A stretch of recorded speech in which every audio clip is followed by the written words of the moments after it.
A selection of the world news headlines found on the website of the Reuters news agency for Wednesday, October the 3rd, 2018. No copyright infringement intended. U.S. Secretary of State or Foreign Minister Mike Pompeo says Iran is origin of threat to U.S. missions in Iraq.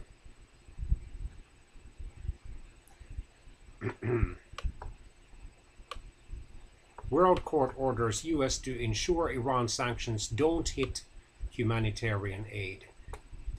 Venezuelan hospital encourages kangaroo baby care to spare incubators.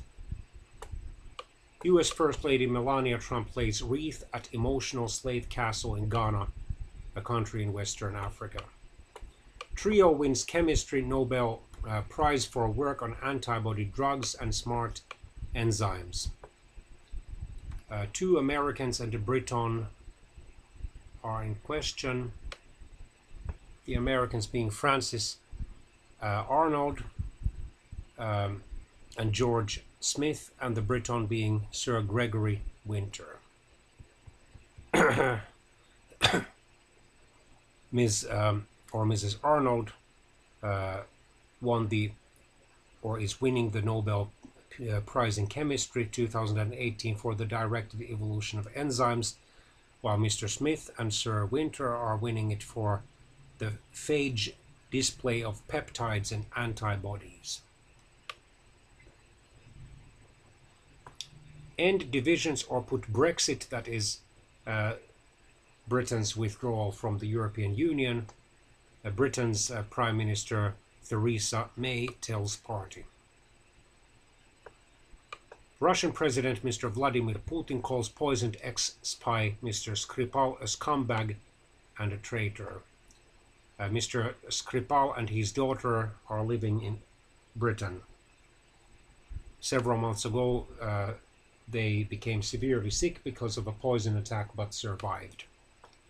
Spain court confirms jail sentence for former IMF chief Rodrigo Rato. Far-right opponents stage rival rallies on German Unity Day because 28 years ago, on October the 3rd, 1990, the two Germanys, West Germany or the Federal Republic of Germany and East Germany or the German Democratic Republic, peacefully reunited. South Africa's Zuma fired me for blocking Russian nuclear power deal, Nene claims. The South African Finance Minister, Mr.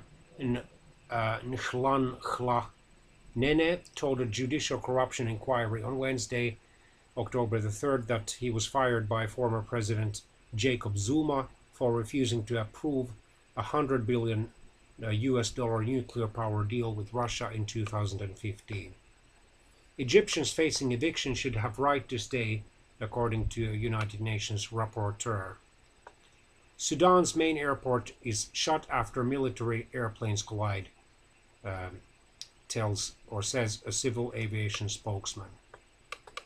Iran praises Europe, probably more specifically the European Union, for taking a big step to keep business with Tehran. Lebanon's Hariri, very optimistic about government formation. He's the Lebanese Prime Minister designate, Mr. Saad al-Hariri.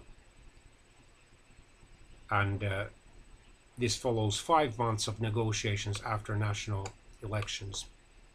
Yemen ex-President Saleh's sons transferred to Jordan, according to a Saudi-led coalition. 10 die of MERS, or Middle East Respiratory Syndrome, in Saudi Arabia, among 32 cases in last 3 months, according to the World Health Organization. A surge in Bavaria, Germany's possibly or probably most conservative state, by the populist right-wing Eurosceptic, largely anti-immigrant and strongly anti-Islam alternative for Germany, could reshape Germany's national politics.